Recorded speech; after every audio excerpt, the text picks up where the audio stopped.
আপনার ভীষণ জল তেষ্টা পেয়েছে। আপনি আপনার কাছের একজন মানুষকে বললেন যে, "আমার একটু জল চাই। আমার ভীষণ তেষ্টা পেয়েছে।" কিন্তু সে আপনাকে এনে দিল cold drinks, soft drinks, juice আরও নানান কিছু।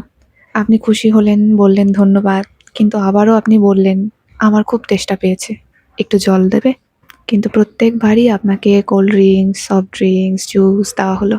একটা সময় পরে আপনি বিরক্ত হয়ে বললেন যে, "আমার কিচ্ছু চাই না। আমার শুধু জল চাই। জল দেবে?"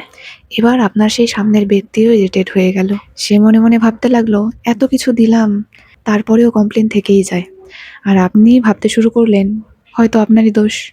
আপনি হয়তো ঠিক করে বুঝিয়ে বলতে পারেননি। তাই ঝামেলা এড়ানোর জন্য আপনি নিজেকেই নিজে বলতে শুরু করলেন যে, "আমার তেষ্টা পায়নি। আমার জল লাগবে না।"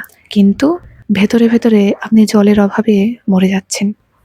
কখনো, কখনো এটা জরুরি নয় যে একটা মানুষ আপনার জন্য কতটা করছে।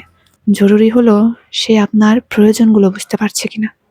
আর বিষয়টা যে জলের জন্য নয়, সেটা আশা করি আপনারা বুঝেছেন।